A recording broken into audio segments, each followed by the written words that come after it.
Anda kembali di Dua Sisi, waktunya kita pergantian pemain. Pergantian pemain. Yang di belakang soalnya udah panas dari tadi. Iya, enggak, dari tadi durasi tersita nih mereka yang di sini nih. Betul, ya, belum kan? waktunya tapi yang di belakang udah kita luar kasih biasa, ruangnya kan? tapi mereka masih bisa berbicara nanti di belakang. Betul sekali. Oke, kita Iya, pergantian terima pemain. kasih, Bang Silakan, Andi Azwan. Bang Emrus. Silakan. Mas Eno Mas boleh Agung, Mas kembali Toro. ke tempat duduknya. Apa kabar, Mas? Oh, ya. Kita pergantian pemain sekarang. Mic-nya, nah. Oke, sebelum kita mulai, kita tampilkan Oh, ada screen apa? game. Betul, berikut ini. Nah, kita bacakan dulu nih. Oke, PDIP, penyeimbang, banteng moncong putih sudah jinak atau bisa menyeruduk. Wah, tanda tanya tuh kan. Clickbait banget ya kayaknya. Oke. PDIP main dua kaki, Ogah masuk kabinet Prabowo, tapi juga tolak jadi oposisi. Ya kan? Jadi saya- enggak, kenapa sadis? Kok sadis sih? Oh, menarik. Menarik. Kok sadis? Namanya headline kan? Iya kan? Oke, boleh di komentar, saya minta ke Mas Agung deh. Mas Siap, Agung, siap. PDIP bisa jinak atau masih bisa menyeruduk tuh, tanda tanya tadi tuh. Nah, kalau saya mau cari analogi lain, Mas. Boleh. Jadi sebenarnya kan ini kalau bahasa anak sekarang teman tapi mesra. Teman tapi mesra, oke. TTM.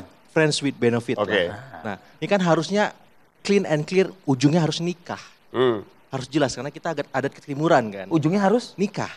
Harus jelas nih. Nah, Gak cuma- bisa Kita tanya sama HTS-an Gen-nya banget coba nih, Vivi. Kalau milenial bilangnya nggak bisa HTS-an terus. nggak bisa gitu kan, terus. betul. Harus ada kejelasan. Tapi kan PDIP punya basis laten konstituen yang harus dihormati, suasana kebatinannya Ya. habis pilpres. Akar rumput istilah Seno tadi. Akar rumput. Terus ada publik yang berharap ada rumah bagi aspirasi mereka. Oke. Sehingga narasi yang keluar bahasa Gen Z lagi, soft spokennya penyeimbang. Soft spoken penyeimbang. Penyeimbang. Tapi penyeimbang ini ya tadi, ujung-ujungnya saya khawatir. Kalau Demokrat dulu, 9 bulan sebelum pemerintahan berakhir, masuk ke kabinet Pak Jokowi atas nama Pak AHY, Iya. Oke. Menteri Agraria dan Tata Ruang. Kali ini PDIP lebih banyak penyeimbang yang masuk, walaupun tidak langsung sebagai kader utama, Ya. tapi kader non terafiliasi tadi. Kita Dan- hormati ya, tadi sudah dan- dijelaskan oleh Mas Eno loh. Persis. Nah. Dan saya punya Bukan kader kekhawatiran, loh itu, bukan ya, kader. saya punya kekhawatiran ini akan bertambah. Kalau tadi kan Menko, Hmm. Menteri, Dubes, mungkin after amnesty bisa jadi bertambah wamen, komisaris, Oke. ya, dan bisa juga kader utamanya langsung jebret gitu kan. Nah, jadi analisis saya sementara ini kemungkinan itu menguat karena reshuffle Berapa itu persen, berapa persen? ya sebagai mitra kritis dan mitra strategis kan jelas nih, Iya, iya. 70-80%, sisanya mitra kritis. Kalau masuk ini ya nggak jauh beda dari mitra strategis tadi 70-80%, kemungkinan bertambah kader-kader non afiliasinya itu sangat besar. Kader non afiliasi. non afiliasi. Saya mau ngomong tuh. Seperti itu. Enggak. Saya rasa gini Mas Agung. Saya itu membaca sikap Bu Mega itu, Ya. beliau tidak berubah-berubah. Kalau ngomong iya ya iya, kalau ngomong enggak ya enggak. Dan kemarin sudah clear bahwa yang disampaikan kita menjadi partai penyeimbang. Gimana caranya jadi partai penyeimbang yang baik? Kalau logikanya harus kemudian logika gabung-gabung dengan Enggak, pemerintahan. jadi keberadaan orang-orang yang eksis ini Mas Seno, sebenarnya Ibu Mega tidak meminta. Tapi karena ini penghormatan Pak Prabowo atas Nah, itu sikap tadi saya PDIP bilang. dan Ibu Kalau Mega. Pak Prabowo Jadi Pak yang Prabowo yang menawar, minta, Bu Mega enggak. Enggak. Jadi, sehingga Pak- orang-orang ini artinya- akan bertambah terus. Pak Agung. Bu Mega kan enggak enak. Akan repot Seperti juga. itu. PDI Iya. Perjuangan sebagai partai yang udah lama ya ada di Indonesia, pasti punya kawan itu banyak sekali yang punya kedekatan secara historis, secara ideologis Iya. dengan PDI Perjuangan. Kalau dianggap semua orang-orang itu kemudian yang masuk kabinet bagian dari kami yang Oke, repot Bang Emrus, juga Bang Emrus. ini. Oke. Jadi saya kira gitu Baik. Pak Agung gitu ya. Jangan melihat persoalan itu karena sudah bergabung lalu berafiliasi. Karena history of life seseorang ada masa lalunya. Hubungan Megawati dengan tokoh-tokoh lain ada dan dengan Prabowo juga. Jadi tidak serta-merta ketika Menko Polhukam ada di situ terafiliasi dengan PDI Perjuangan. Nggak bisa, itu adalah generalisasi yang salah. Kenapa? Salahnya di mana? Nah, saya jelaskan. Iya. Karena seolah-olah itu adalah afiliasi PD. Padahal ada nggak relasi yang sebelumnya secara personal antara menteri-menteri yang diangkat dengan Prabowo. Jadi tidak boleh dilimited seseorang berelasi dengan manusia lain. Coba baca sosiologi. Gitu ya, bahwa history of life seseorang dengan orang lain akan menentukan tindakan mereka ke masa yang akan datang atau masa sekarang. Jadi tidak serta-merta kena diafiliasi. Dan generalisasi yang salah ini seolah-olah mereka sudah orang PDI. Tidak bisa begitu. Bukan generalisasi, justru ini personalisasi. Tunggu. Personalisasi Oke, kenapa? personalisasi. Personalisasi bukan Justru generalisasi itulah kenapa?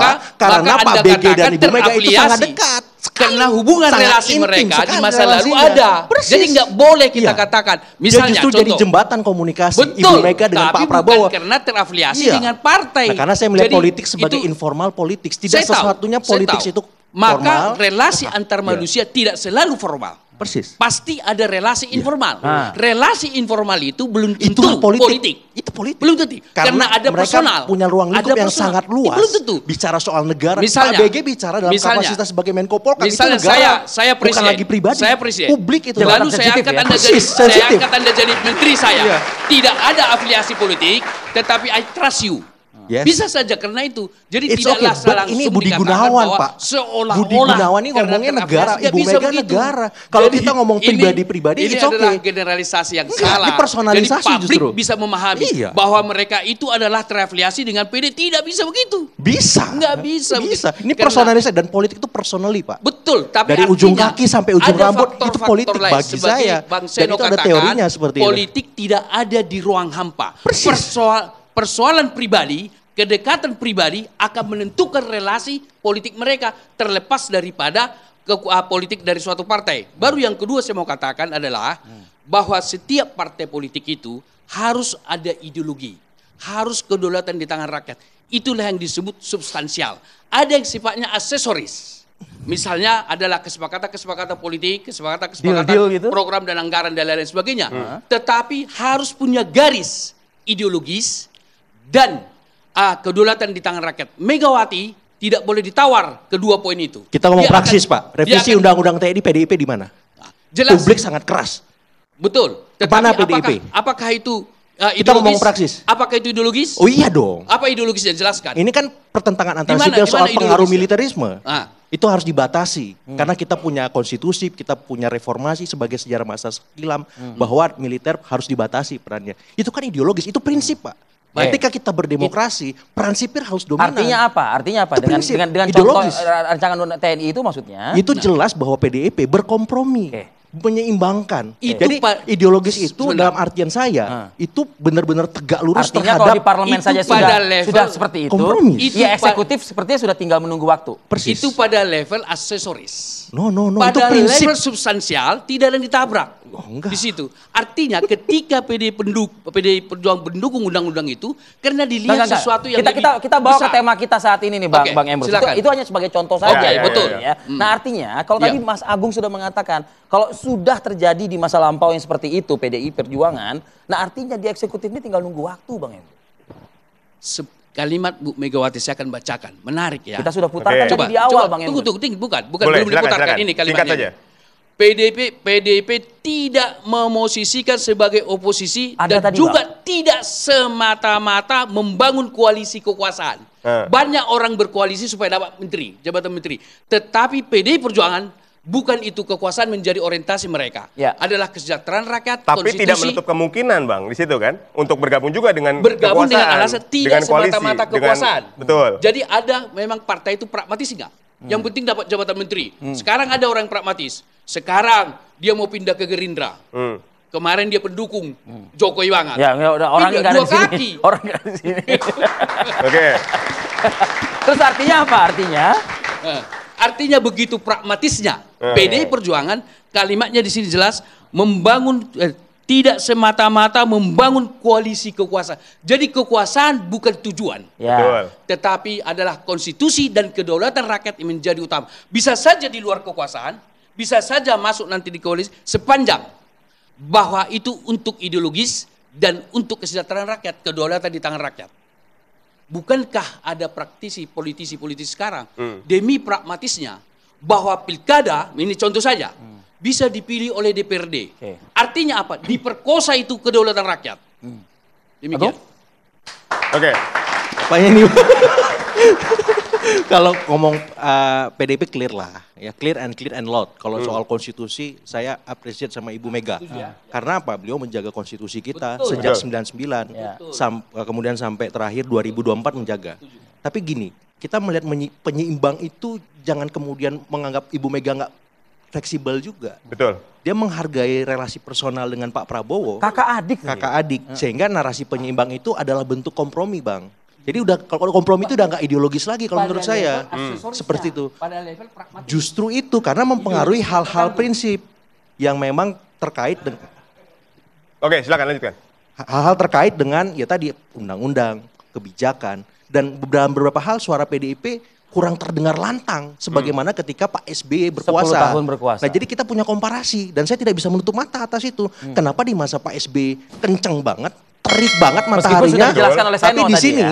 ketika Pak Prabowo berkuasa, mataharinya agak tenggelam. Jadi menurut Redup. Anda apa yang terjadi di situ jadinya? Ya, karena ada penghargaan relasi itu. Jadi kita melihat PDIP di Hanya masa sebatas silam penghargaan relasi saja. utamanya itu, tapi ya berikutnya ada irisan-irisan ideologis, praktis.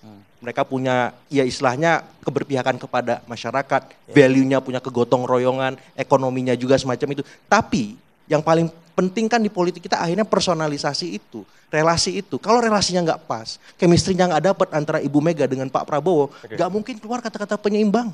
PDIP itu jelas, oposisi atau koalisi tanda petik ya. Tanda Jadi petik kalau misalnya seperti analogi itu. di awal saya sama Oho tadi, ini sedang ketuk pintu, penyeimbang yang menurut Anda, Iya. versi Anda, ini sudah di balik pintu tersebut ya? Justru udah masuk kalau saya. Sudah masuk, Mas Karena Seno. udah ada nama-namanya. Sudah masuk, Mas Seno. Nama-namanya Gitu. sudah ada? Gitu, nama-nama yang sekarang tadi jadi Menko. Oh, Menteri. masih yang terafiliasi, Ya, bukan tidak kader menutup langsung. kemungkinan di Oke. belakang panggung sudah juga ada nama-nama Ya, yang baru. Artinya Oke. secara Seperti itu. formal kan tidak ada itu sikap yang mengatakan kami bergabung di dalam pemerintah. Ya, secara formal ya. Justru begini, Secara dari formal. awal kita mengatakan bahwa tidak ada itu. Dari awal harusnya nggak ada istilah koalisi oposisi. Kalau mau keras, partai-partai semua yang di Senayan itu fungsinya check and balance. Bukan yang tanggung jawab kami di PDI Perjuangan loh justru. Kami mau konsisten dan konsekuen dengan itu, dengan asas presidensialisme. Tetapi hari ini kan udah caur-maur semua, udah berubah semua Mas Agung. Orang-orang menganggap bergabung dengan kekuasaan itu ya untuk dapat jatah menteri. Iya. Buat PDI Betul. Perjuangan, apa sih sulitnya kalau kami mau ikut dengan rombongan oportunistik misalnya. Dikalahkan oleh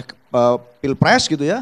Lalu kemudian langsung saja, wong Bu Mega dan Pak Prabowo hubungannya baik, langsung saja dari awal kita berburu rente kekuasaan. Tapi kan opsi itu tidak diambil oleh PDI Justru Perjuangan. bedanya Ibu Mega di situ, Mas. Nah, Karena itu sikap yang- seperti itu, Iya. justru Pak Prabowo respect. Itu yang saya katakan tadi bahwa PDI Perjuangan menggunakan panduan nilai, tidak seperti yang lain.